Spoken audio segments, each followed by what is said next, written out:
Hey.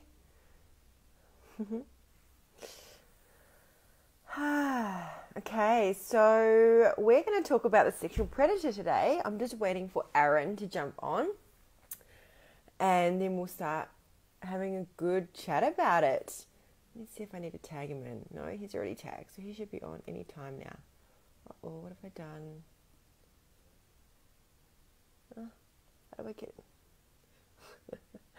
couldn't see this. I couldn't see the screen properly. Hey Sam, hey Nikki. Hey, yeah, so Aaron, I'll just add you. Yeah, it should already add you. I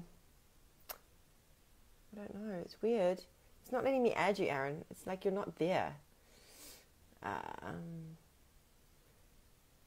Sent. Okay, I've already sent you an invite. So if you say yes to the invite, it should work. If not, we can try again. Because it says I've already invited you. Just be patient with us, please. Everyone watching, we will get to it. Okay, Aaron, it's not letting me add you. So we may have to jump back on if it's not letting me add you. I can do it. I might have to redo it. Yeah. Technology. Aaron, can you tell me if you're able to add yourself? Because otherwise we'll restart. Hi, Lara. Hey, how are we on this beautiful Saturday morning? Actually, it's raining here. It's raining in, okay, hang on. Now it's going to let me add you. Raining in Perth. I'm about to fly to Bali, though, so... no, it's still not letting me add you.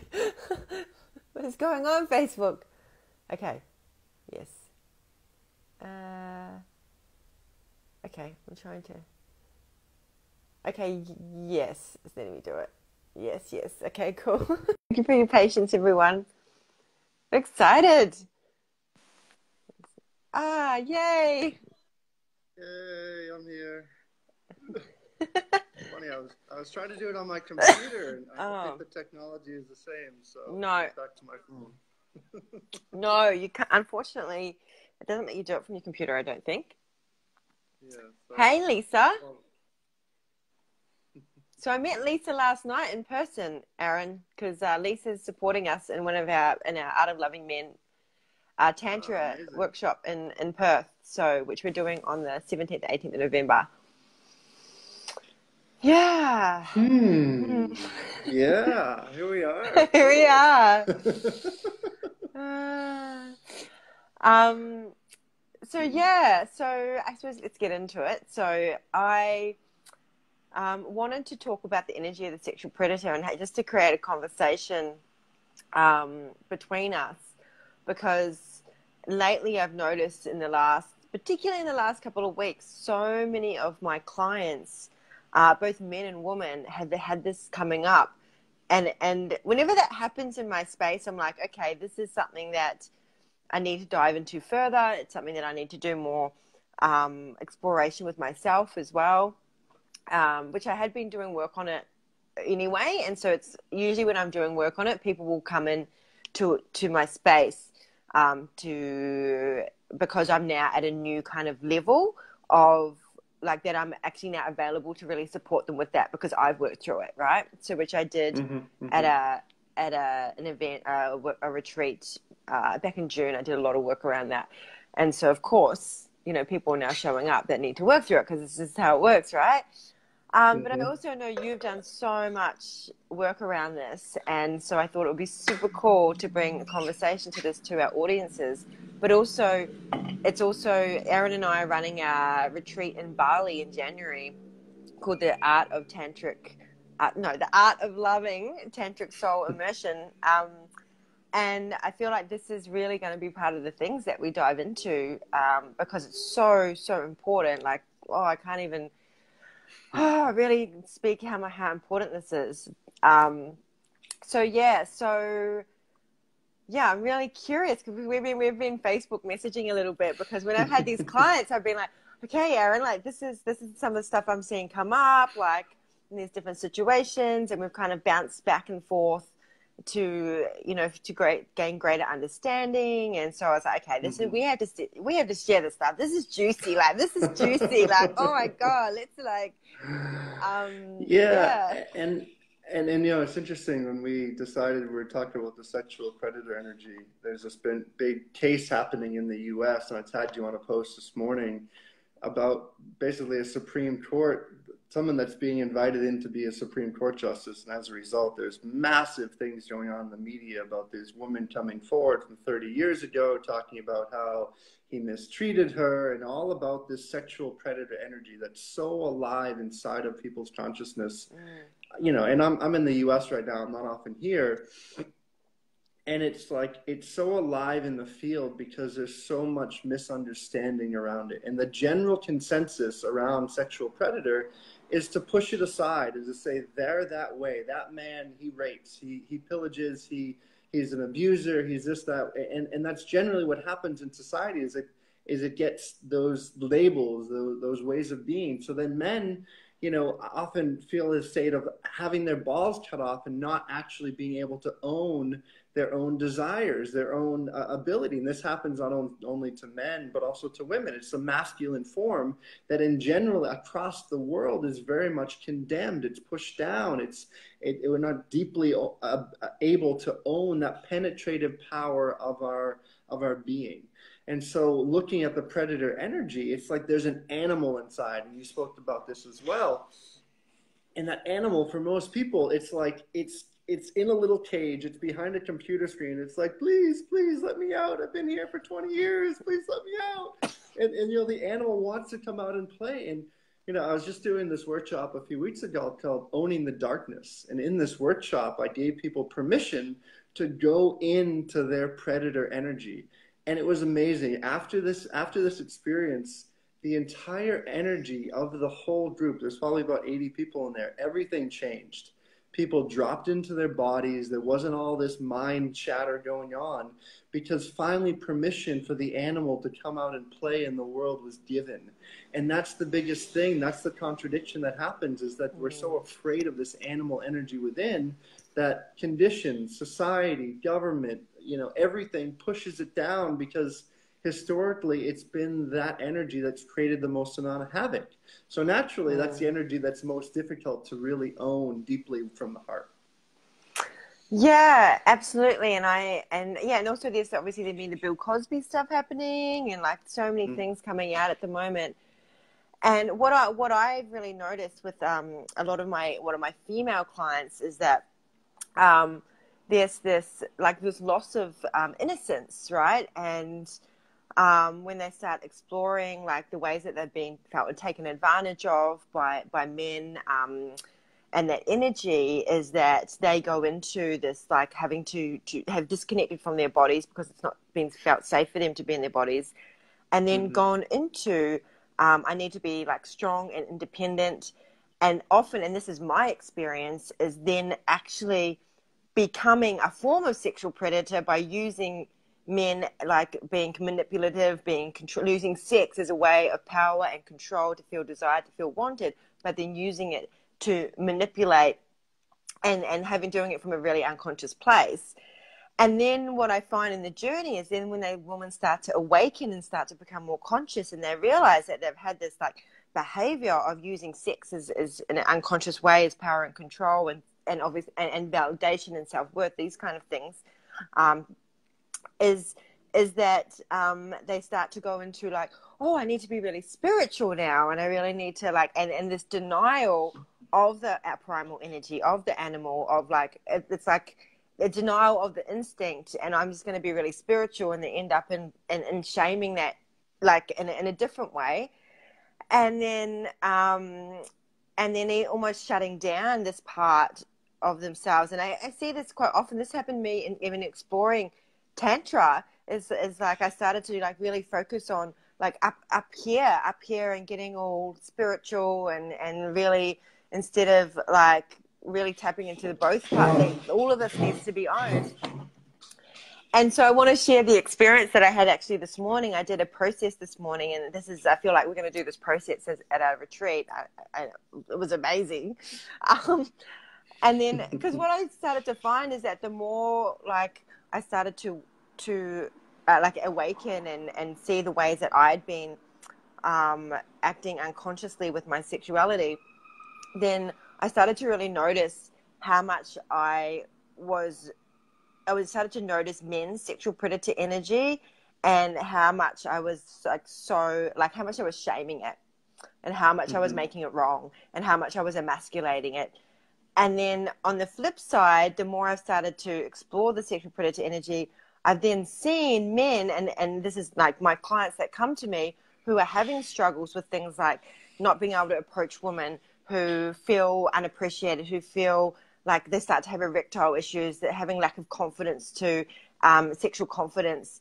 And what I see is when they speak to me is they're running this nice guy energy, and they're so afraid to hurt women. They're so afraid if I go into this like approaching or taking energy, or like wanting to fuck her energy, that I'm gonna hurt her, and so I have to put up this nice guy energy, but then feeling like disconnected and resentful and all the stuff that sits underneath it, right? So, and I'm really like I feel like you have so much to share on this. I'm like, oh yeah. And then one of the things I've been teaching my male clients lately is like to tap into this energy, and because I'm attracting so many men that have erectile issues, that I just see they're running this nice guy, and they're just so afraid of this energy, and then it's coming out in like things like porn, watching lots of porn, or completely shutting down, like not being sexual at all, or like, you know, or it is going into, you know, masturbation addiction or sex addiction or porn addiction or things like that, and just really, because they don't know how to access it or own it or bring it into having it in a healthy, conscious way, because it's like, well, if I'm so afraid of this energy that if I really access it, then I'm going to be seen as a sexual predator, basically. Yeah. Yeah, and there's so many different pieces to that. For one, if you listen to this, you have any questions, you might not be able to answer it now, but write down your questions, your comments, anything that comes up for you that maybe you want more inquiry in. Two things that came forward for me. One is the space of like what we suppress inside gets expressed in another way. So I just came back from Israel, and Israel's out in the Middle East, and like Middle East has such a deep level of suppression of sexual energy. And then you come into this little pocket of Israel, and they're fairly wild. They're fairly eccentric. They're like not all Israelis, but in general, the energy is a little bit hectic. It's a little bit crazy. And so you watch these different patterns that happen inside of society, inside of all of these different conditioned realities that we live into. And everything that we suppress gets expressed in another way. So anytime a woman or man is looking at somebody and saying, they're a sexual predator and I'm not, all that you're doing is energetically, you're suppressing your energy inside of here, and then then needs to be expressed in another way. And in the comments that started this, there's a woman, I forget her name, but mentioned one of her greatest healings was the moment that she actually started to own her sexual predator. And that is the biggest piece inside, is that when somebody can really recognize that they have the capacity to deeply ravish. And there's this difference between ravishing and raping. And that's a conversation around consent. And the biggest piece around consent is allowing somebody their powerful yeses and nos, but the powerful yeses and nos must come inside of here. So this whole journey is an uncovering back to an individual's sovereignty. And so if I can walk out into the world and recognize that every individual has their sovereign right and capacity inside of them, no matter how much trauma they've walked through. And if you've gone through sexual trauma, like, my heart is completely with you. And I've worked in this field for so long, but to move beyond it and to find through time and space a level of appreciation, a level of ownership, is what I found the most deep way of healing and moving through it. Yes, there's deep emotions. Yes, there's a lot of things that we walk through. There's a lot of layers that get to be unfolded. But until our body, our being, our soul can have deep gratitude and appreciation for what we've walked through, then it's almost impossible to let it go. And in part of that gratitude is the ownership of all of the characteristics, every single personality characteristic that you or I or anyone out there listening judges about another person, is basically saying, I'm here, you're there, I'm not that way. And we know from this nature of reality that everything's reflective. We're these bioelectric dualistic beings, where souls incarnate in a dual body that's masculine and feminine. So to own the dark and the light and the good and the bad, and to deeply own it and to say, fuck yeah, like there's a part of me, I love to ravish, I love to be, you know, a very, you could say, conscious predator. But I'm doing that very much attuned to where that individual is in their own kind of journey. And you know, it's this kind of fine line, because I'm sure there's some women you worked with that, in general, you know, both the feminine inside of men as far as the feminine side of women, there's this longing to be ravished. There's this longing to be fucked to God, to be taken to the no place like anywhere else. And yet at that exact same longing is that place of like, well, I have to do it and I will not be abused. And he can, you know, and it's like this righteousness that comes with it. So to have a penetrative power of the dark masculine energy that is so much condemned in our world. It's the part that rapes, it pillages, it destroys. But when that energy can come from a heart-based foundation, when it can come from a space of dark, like love that just moves beyond, it's like that dark light of the universe. That's what our cosmos is made up of. It's almost 85% dark matter. So our bodies know darkness. It knows how to penetrate into it. Yet we've grown up in this condition of things are supposed to be good and nobody's supposed to get, you know, drunk and do silly things. And, you know, when they're in college, it's like, yeah, there are these, it's wild watching this. I was reading all these testimonials. It's like, yeah, things happen and there's a lot of abuse that happens, but for both parties to own inside who they are and to take responsibility and not to push it aside. There's always a right side. There's always a wrong side. And to step into that space with the light of awareness, with the light of heart, with the light of our own penetrative power, it reveals a space of what we're talking about here in innocence. A childlike innocence that is untouchable. It's eternal. It's part of our birthright. So as soon as we walk through all of the layers that have gotten away from allowing our love to fully express. Yeah, so I love your sharing with that, because I feel like it really is about reclaiming our innocence. And back when you and I started deciding to plan some of these workshops together, there was something that came up for me, was that I realized, because I see so much playfulness in you, Aaron. Like Aaron, like I can see a lot of playfulness. And one of the things that Aaron said to me is like, you know, like sometimes you're quite like something about noticed how like serious I was, and that I wasn't allowing myself to be really playful. And I started to get really curious about this.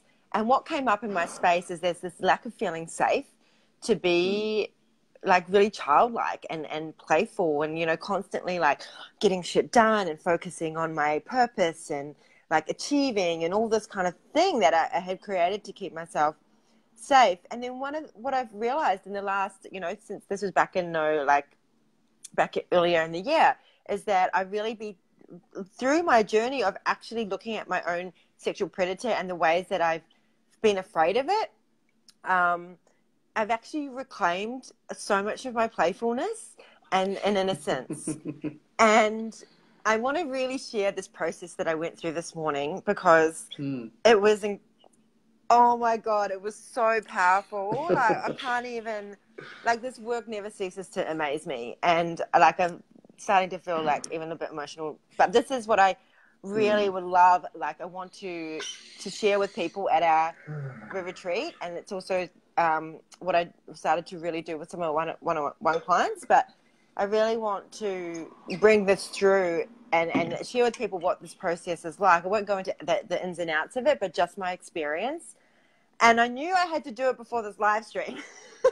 Of course. Yeah. And the thing was, it's like, well, I was thinking, but I don't really have, like, there was no trigger in my space. So often I'll go into this process when there's a trigger in my space. Like, okay, this person's triggering me, or this energy's triggering me. There's something that keeps coming up for me.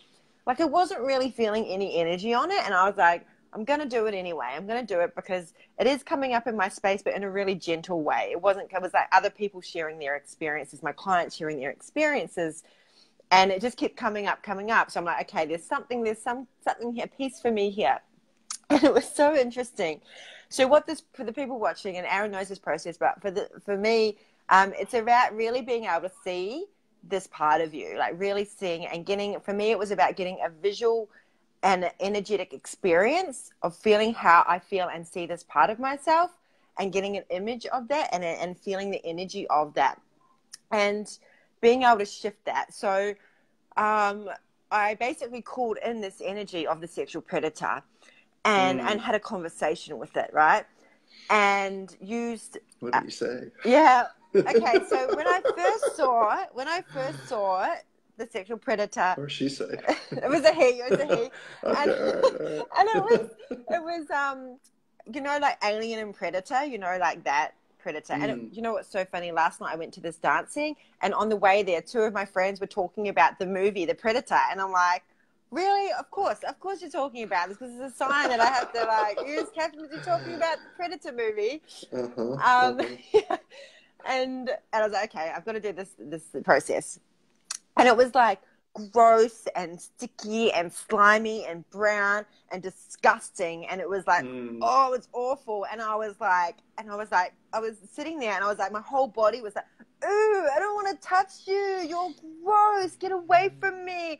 And this is exactly how I feel with men, when I feel men's sexual predator energy, and it's all like leaky, and they're like, I feel like, don't fuck off with your sexual predator and get away from me. Stop projecting your sexual energy on me. Like, ooh, gross. But underneath that is actually wanting that penetrative energy as well. Like, not specifically from that man, but yeah. So yeah, and that, like, that grossness is in general how society feels about it. So imagine like that. If you want to look at the energetic diagram of this, like, you know, the process you're talking about is really like this energetic blueprint that happens inside of us. So that same gross, green, mucky nastiness is essentially what's on a massive international global scale when people look at sexual predator. So to begin to navigate in that, all of the schmuck, all of the dirtiness, all of the stuff that comes out, and that's why navigating into these spaces is challenging. It's edgy. And like what you're doing, you're going in and doing the inner work, and that's what's necessary to, again, reveal that probably the next time that you feel that level of leaky energy, you can, I have a feeling, probably meet it with a bit more of a light of awareness, a bit more of a light of consciousness, because you recognize that it's part of you. It's not this thing of it's outside there and I'm here. And that's the thing with fear. We're generally most afraid of the things that we think are not part of us. So the fear is only there because it's like, I don't know what that is. I don't know what that energy looks like. So an individual, and this is part of what happens in a held container, when an individual has permission to go into that predator energy and they know they're safe, they know they're held, it changes something on a neurological, biological level, and it gives the body permission to say, whoa, I'm not so different than those other people. This is part of me as well. And it opens up more of a spaciousness that allows the body to drop in deeper, that allows the being to kind of come more alive. And it's juicy and it's fun and it's beautiful. But that fear is what people are most afraid of. And I know for myself, even in these last probably year or so, like I've been taking a really deep dive into my own dark masculine predator, like penetrative energy. And the more that I've had permission to bring it out in lovemaking, in business negotiations, and all of this, I feel like I can bring it from a heart space more and more. And I'm learning just like anything else. But it takes practice, it takes willingness, and it also, what you brought up forward about the safety and trust. Safety, and this might challenge some of the people, safety is an internal game. Yeah. There's nobody out there. And this, again, I'm sure it's going to challenge people. It's like safety comes from within. If I know, like, someone can put me anywhere in the world, no matter what, and whether I'm male, female, it doesn't matter. That I can, yeah, someone can come to me at dawn and shoot me, but if I can just stand in my own sovereign strength, no matter the situation, and not be afraid of what I don't know inside of the other individuals, then I have more capacity to stand inside of freedom, inside of Yeah. power, inside of all the gifts that I'm here for life for. Yeah, beautiful. And I like what you said. Like, I think it is about, like, when you're owning the sexual predator, you're penetrating with love, right? And that's where it's at. Yeah. And I very much speak to creating a safe container inside of self. So yeah, I speak to that a lot. And so after, yeah, when when I was seeing this predator energy with the ickiness, and I was like literally like, it was like, oh my God. And I was like, really, do I really have to go into this? I was like really resisting, not wanting to go there. And yeah, I was just like, you're gross and disgusting, and like you're just so disgusting. And I was like, oh. And then I had to become the energy, right? I had to go into the energy. So I was like, oh, really? Like, really? I really don't want to do this. Like, I really don't want to become you. Like, I really don't. But I did. And I went into the energy, breathed into the energy, and then the first feeling I felt was sadness. And it was this feeling of like this little boy who was like the sadness. That's what I felt at first. And then I was actually not really saying anything, but I was just moving and sounding and just moving wherever my body wanted to go. And then this rise came out of me, and the words that came out was like, it was like, how dare you think that I'm disgusting? That was the words. They were like, how dare you think I'm disgusting? It's like, do you even know who I am? Do you even know? And it was like, I am the part of you that will take what they want, that claims what they want, that can fulfill your heart's desires, everything that you're wanting. I'm your access, like everything that you're desiring, because you have this yeah, I know, right? You have this energy around taking, that taking is disgusting. This is why you're not taking what you want. This is why you're not really claiming what your heart truly, truly desires, because you're trying to look good, and you're trying to be a good girl, and you're trying to be nice. And you're not allowing me to claim what I want. And then you're not allowing that energy into your space either, right? And so yeah, all of that was coming through. It was so powerful. And I was just like, whoa. And then I was like, yeah, really like getting in the movement and the sound. And it was just like, and it was very like, and I was like, I'm your raw primal animal. Like, I'm this part of the sexual part of you. And I'm juicy, and I'm ecstatic, and I'm bliss, and I'm orgasmic, and I'm like all these things, and I'm like feeling this in my body, like having this experiential experience of feeling this energy. And I was like, oh yeah, this amazing feeling. And I was like, this energy is awesome. Yes. Yeah, and I was even like spitting, and I'd be like, oh, that's so disgusting, don't spit. And I like, when I see men spit sometimes, I'm like, oh, gross, can't you like not do that? And I was like, oh my God, I just You're like and then so I had this, embodied experience, right? This really beautiful embodied experience. And really like feeling him, and then I went back to myself and really tuned into how I felt about that. And the first experience, the first thing I thought that I felt was, I'm sorry, and I love you. And I just was like, oh my God, I love you. Oh wow. Like, and I started laughing. I was like, and I could have just kept saying, oh my God, like, how can I have not seen this before? It was like my mind was blowing on like, you're amazing, like you're wow. It's just like, and I just started laughing, and I just started like a little kid, like I was just laughing, and it was just like the funniest thing. And I was just like, and I just could not stop laughing. And then I put on some music, and I just had this pillow, and I just had this pillow like a little kid, and I was like, oh my God, you're the best. Like a little teddy bear.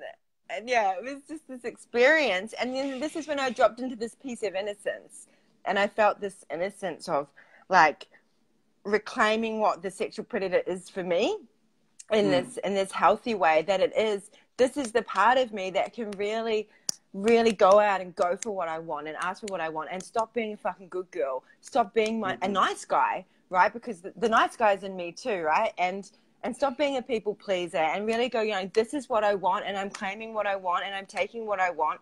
It doesn't mean I'm going to go out and hurt people. It comes from the heart, right? It comes from heart, it comes from love, and it comes from truth.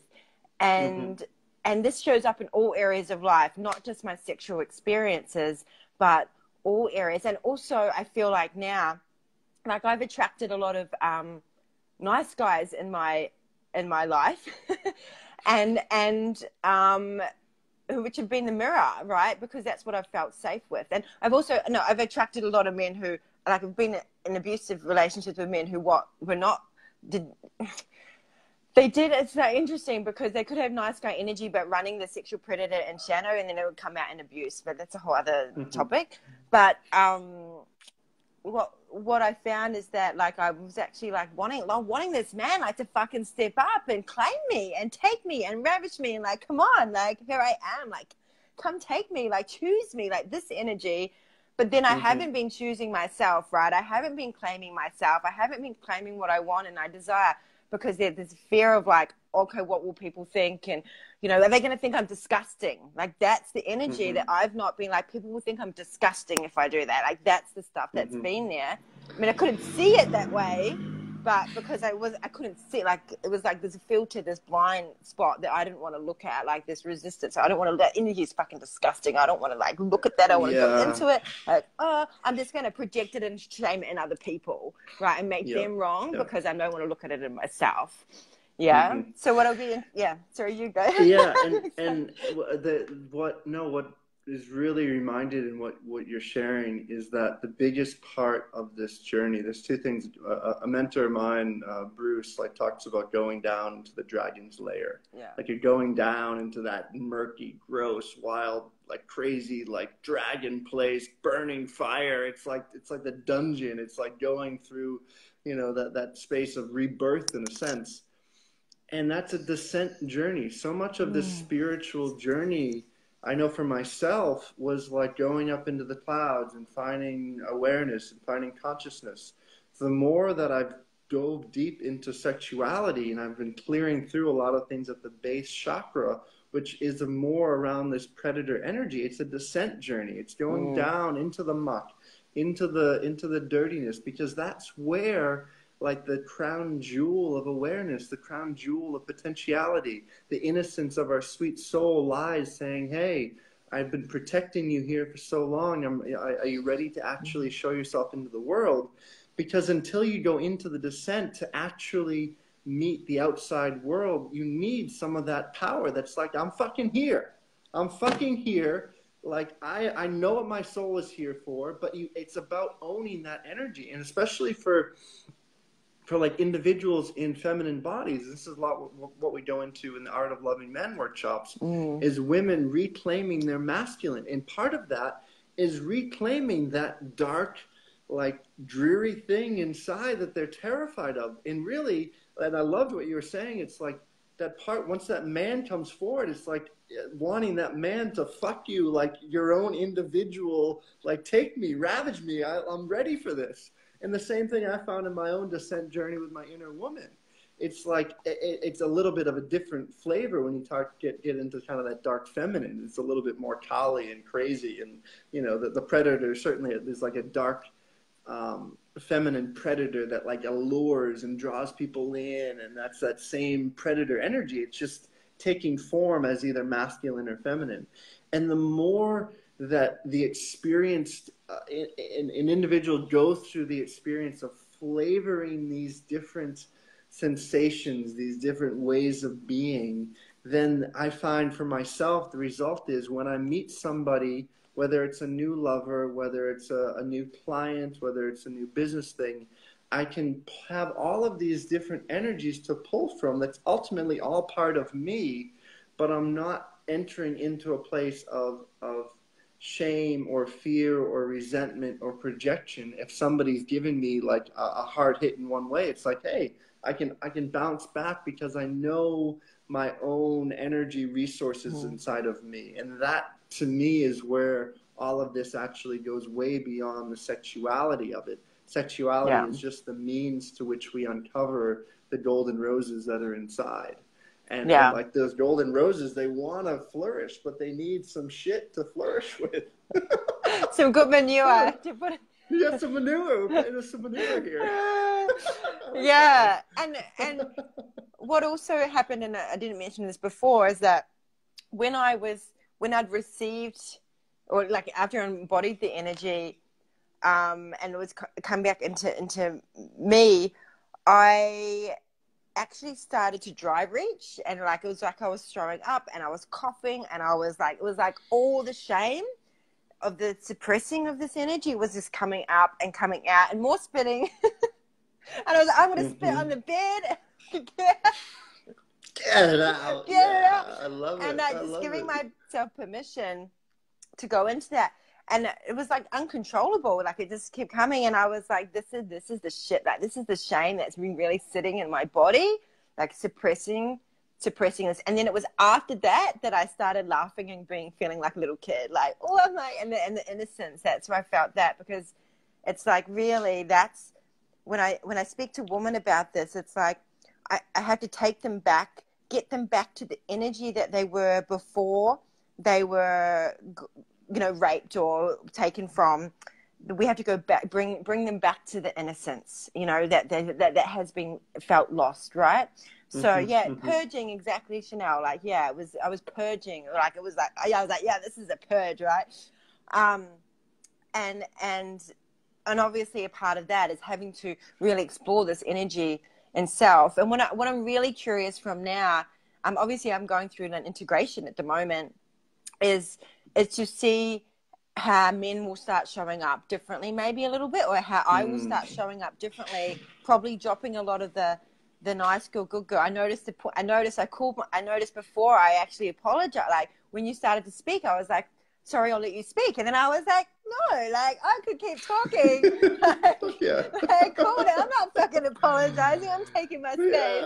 Yeah. So I mean, like, this is the integration of calling myself on the behavior now.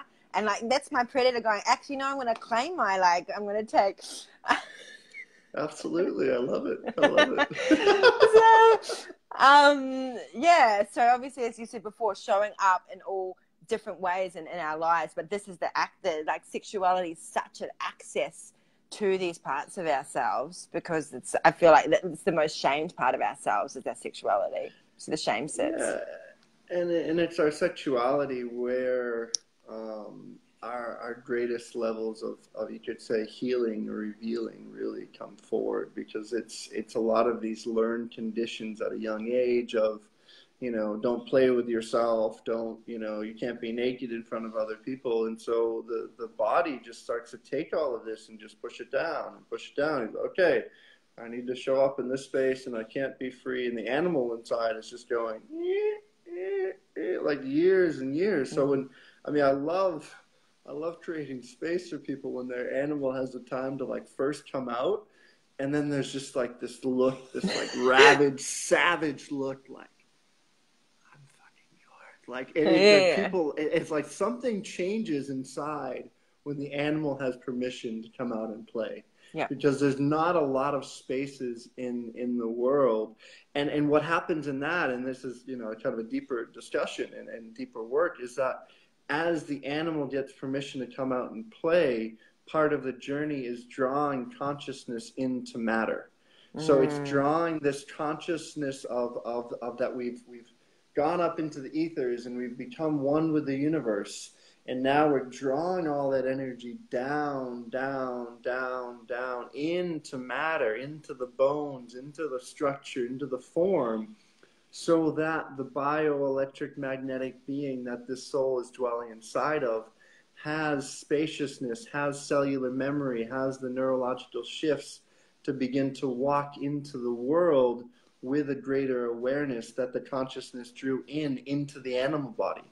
So it's like when you're having a meeting with somebody, you're not just seeing like their personality, you're seeing their personality, their shamanic body, their animal body, their light body, all of these different bodies that are happening simultaneously that integrates all into one, that how we come across. So like the child that likes to play, or the animal that likes to bicker, or, you know, the euphoric, you know, the one that just likes to sit and meditate. Like all of these different parts of our personality, they're all beautiful. And any of them that are suppressed, they'll find another way of expressing themselves in another individual relationship, Yeah. etc. So this is the journey. This is the Yeah. juice. I mean, we could go on like this forever. Oh, no, we could, yeah, we really could, right? And Yeah. yeah, so good. And there was also an experience I had last week that I spoke to you about with a client that came in and really was actually running this energy and was really trying to cross my boundaries. And it was really interesting that I stayed so strong in my boundaries, and I stayed so like that he then was like basically said that if I and then he wanted to get no, he kind of stopped, and it was like commanding this level of respect and not allowing him to go into what he had been doing for a really long time, and seeking out like escorts and erotic massage, and seeking out to keep running this energy in the unhealthy way, and like having like an addiction to getting like that because he was actually being emasculated. So in his relationship, he's being emasculated, and then going to seek out to run his sexual energy in other ways. And when he came to see me, it was so interesting. I wasn't allowing that to happen. I was like, no, this is not happening. And we were there for 4 hours, and like I just was like pretty much saying no the whole time. And I said, you come back, like you can leave at any time. You come back to me when you're really ready to work on this, and we can go into helping. I can help you like clear the stuff that you're like is going on. And he stayed. He kept staying there. And where was I going with that? And then he said, if I come back, I don't know if I come back because I might fall in love with you. And I was like, hey now, like, I've just been telling you no this whole time. Like, this is not happening. You need to do the work and la, la, la.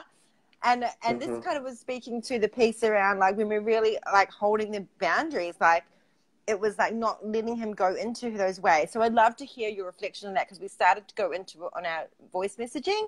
And I was like, okay, let's talk about this. So I'd just love to touch on that. Because I know there was a lot of women when I spoke to, like how much I noticed that the more that I honor my boundaries and actually, you know, really like claim my space in that, the more that men actually are attracted to me or like me or respect me. Like it was just like, and it goes so against my counterintuitiveness to go into pleasing and to be liked, right? Well, and so what you're speaking into, I'll share from one of the things I run a lot of kind of men's initiation journeys and working with men and working with intimacy with men. I mean, I'm a very heterosexual man, but being intimate with another man, and one of the things I've kind of navigated into is like a space where I can trust as a man the masculine in another man often more than I can trust in the masculine inside of a feminine. So what happens, and what you're talking about, is that as you were saying no, he's actually starting to recognize, like, it's basically your man speaking to his man and saying, hey Bob, like, I'm fucking meaning business here, like no is no, and you were standing your ground. So what that's doing is actually building a stronger foundation and container that allows the softness, the sweetness, the gentleness of this woman to finally come out and be like, whoa, is it safe to come out now? Because most men, that we're living in a world that container isn't there, because they're supposed to be masculine, they're supposed to be strong. And so they're constantly challenging the masculine inside of society, inside of women, inside of the conditions, inside of the court system, to see if there's permission for their woman to come out to play. And in most cases, most men go their entire life and their woman is just completely suppressed inside. And that's what causes all this cancer and diseases and everything else. So on both sides of that. So by you actually like owning your own strength and going like really meeting his sexual predator at a place of saying no, you're actually on a very unconscious kind of subconscious level, you're creating a boundary, a formation for his man to more deeply trust in your man, which then allows him to more deeply surrender. So then finally, like there's these voices inside that are like, whoa, I can let go a little bit here. I can actually begin to surrender. And this is where really the journey of these other sides of our, whether you're in a male body, like allowing the feminine to come through, if you're in a female body, allowing the masculine to come through. This is what I've found has been really some of the biggest healing and revealing in my own life. And doing all of that in these interactions without agenda. Connection, relating without agenda, that allows this all to take place in such beautiful form. So, yeah. Yeah, and I felt like that makes so much sense. I felt like he was walking away not having his needs met, right? What he thought he wanted when he came in. He actually got what he needed, but he didn't get what he wanted, right? And I had to be okay with the fact that he was walking away feeling disappointed, you know, because ultimately the disappointment was in himself. And be okay with not being a pleaser and not being liked. And be okay with that, knowing that what I was doing was coming from a place of love, and it was actually the best way that I could serve him. And in the past, I would have been such a pleaser, particularly when I was working as an escort. Like, you know, it was like I want to do the best service and make sure my client is happy, all this kind of stuff. And it kept ingraining this pleaser in me, please men, please men, please men. And then you're worthy, and then you're valuable, and then you're validated, and then you're, right? And then you be lovable and all this kind of stuff. And now it's like really being so strong in that, it's like, I'm going to do what like is actually in service, even if it means that, you know, you may not get what you think you may not get what you want, but you're actually going to get what you need. And it was interesting what you spoke to that was that, yeah, and I'm not going to feel bad about that. I'm not going to feel bad. Yeah. I'm going to feel like, you know what, this is what I'm here to do. And this is the most loving thing to do. And the next piece to that is, he did open. This is the thing. He started opening and talking about things that he'd never shared with anyone. And this happens a lot for me. I mean, I went to a speed dating thing recently, and I swear like every guy that came and sat with me was like, I never told anyone that before. And my mom and my dad, you know, you're listening to me. Yeah, but I definitely found out the ones I didn't want to date were Of course, yeah. Because you're meeting his masculine to masculine, which gives permission for his feminine to speak. And like men crave this; they're craving it, no matter how much power, whatever it is, they're craving it on such a deep level. And that's why I love like the male journeys and bringing men together, whether it's a safe container to really be and to play and to experience more of this. And it's like, and also for women, like women come, like what we're doing there, it's like women to come together to allow them, because there's a safety, there's a container. And then in that merging between the two, like such beautiful revelations, openings start to just unfold. It's magic. So, and the piece around like trust, sovereignty, and really like standing in your own, like and that's the thing. Like all of this feels like it's the foundations that more and more allow the sexual predator, the predator inside, the animal inside, to be more deeply owned, so that it can come out and play into the world, which we all really want on many levels. So, yeah, and it's so true that men are seeking this, because usually within about 10 to 15 minutes of a session with a man where I've asked him some questions, this is the most common thing I hear. It's like, oh my God, it's just so good to get that out. It feels so good to be able to talk about this stuff. And it's like a whole weight is completely lifted, and I'm meeting them with love. I'm meeting them with compassion. I'm hearing them. I'm listening.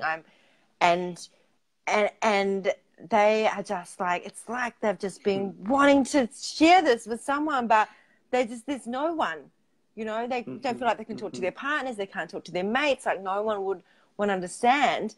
And so I feel like it's such a gift to be able to bring that presence, both in one-on-one sessions, but also in workshop spaces, which is always incredibly beautiful, because to be heard and witnessed by a group of people can be extremely powerful, which is one of the reasons I love running the workshops with you in particular, is the stuff that people share and I heard and how deeply healing that is just so powerful.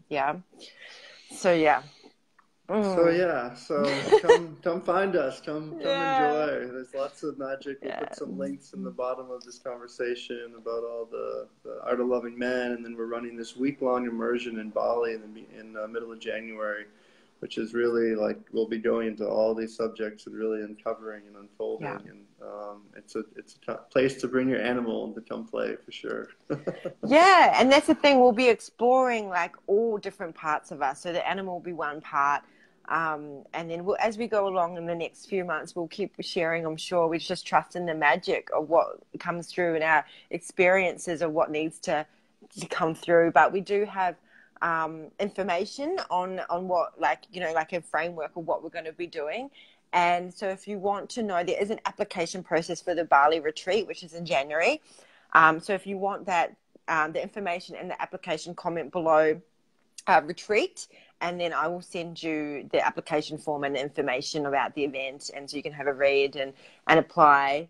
And also we've got the Art of Loving Men Tantra workshops for women, which are coming. Oh, by the way, the Bali retreat is for men and women, which is going to be extra potent and powerful, which is going to be so amazing. That's because in the Art of Loving Men, we bring men in on the second day, and is one of the most deeply healing things, so profound when we bring men and women together. It's so beautiful. So we've got Perth in the 17th to 18th of November, and we've got Melbourne on the 24th and the 25th of November. So so that's the Art of Loving Men workshops. Yay.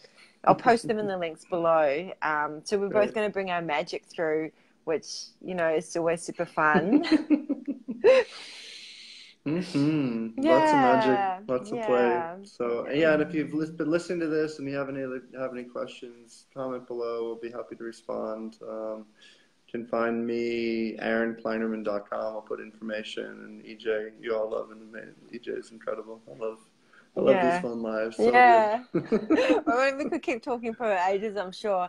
And Aaron's also doing a men's initiation. So for the men out there, in Perth, in Perth, middle of December. So which is a 5-day like deep dive journey, especially for men that have done some men's work before. We're taking it to kind of a deeper level. So great.